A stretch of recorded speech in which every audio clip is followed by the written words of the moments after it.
اور چوتھا شخص وَرَجُلٌ دَعَتْهُ امْرَأَةٌ ذَاتُ مَنْصَبٍ وَجَمَالٍ فَقَالَ إِنِّي أَخَافُ اللَّهَ، وہ آدمی جس کو کسی عورت نے دعوت گناہ دی، اور وہ عورت معمولی نہیں تھی، ذات منصب و جمال، حسن و جمال کی پیکر تھی، اس کی ایک ایک ادا سے سورج طلوع ہوتا تھا، اس کا حسن جو ہے وہ بہت زیادہ تھا.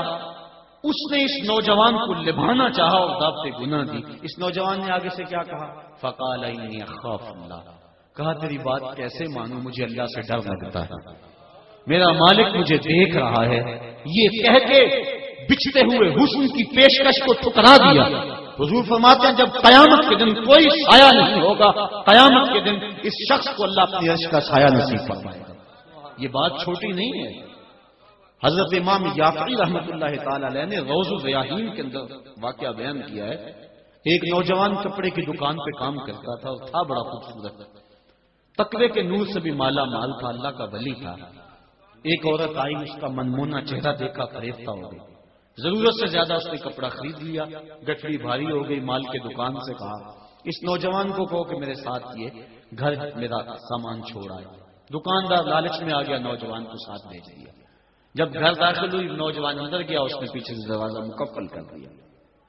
حیا سوز لباس بھی اتارا اور اس کو دعوت گناہ دینے لگی. وہ کہتا تھا انی اخاف اللہ، میں تیری بات کیسے مانوں، میرا مالک مجھے دیکھ رہا ہے، میں ڈرتا ہوں، میں کیا جواب دوں گا اپنے مالک کو. اس کا رواں کانپ رہا تھا.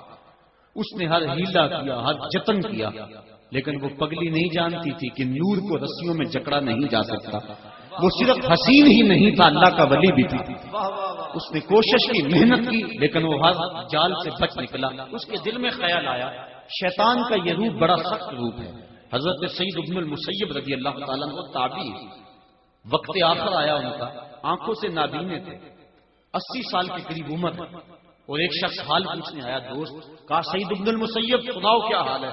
کہا اللہ کا شکر ہے، شیطان جس روپ میں مرضی آئے میرا کچھ نہیں بگاڑ سکتا، لیکن اگر اس عورت کے روپ میں آئے تو میں کچھ کہہ نہیں سکتا. یہ اس شخص کی بات ہے جو آنکھوں سے نابین ہے، 80 سال کی عمر ہے، تابعی رسول ہے، اور 3 دن تک گنبد خضرا کے پاس بیٹھ کے حضور علیہ السلام کے گنبد سے نماز کی آوازیں سنتا رہا ہے. میں اور آپ کون ہوں، میری اور آپ کی حیثیت کیا ہے؟ اس کے دل میں خیال آیا کہ کہیں میں اس جال میں پھنس نہ جاؤں. ذہن میں ترکیب آئی، اس عورت کو کہا اگر کوئی اجازت دے میں ذرا بات تم سے نہ ہوں. اس نے کہا چلے جاؤ. باہر بے تابانہ وہ انتظار کرنے لگی. اس نے ہاتھوں پہ پخانہ کر کے پورے بدن پہ مل لیا. جب باہر نکلا تو بدبو اٹھ رہی تھی. عورت نے دروازے کھول دیے. تو پاگل ہے، مجنون ہے، میں تیرے اوپر مر مٹی تو تیرا تو تباسنے عقلی ٹھیک نہیں ہے. اس نے کہا مالک تیرا شکر، میرا بدن گندا ہو گیا لیکن من تو پاک رہا. کائنات کا سب سے حسین چہرہ وہ ہے جو جنسی کالک سے محفوظ رہے. اس نے کہا کہ یہ تو گندگی دھل جائے گی، لیکن اگر باطن کی گندگی لگ جاتی تو پھر کیا بنتا. باہر جا کے ایک چشمہ تھا، امام یافعی لکھتے ہیں وہاں جا کے اس نوجوان نے غسل کیا، اور پھر جب تک زندہ رہا اس کے جسم سے مشک و عنبر کی خوشبو آیا کرتی تھی.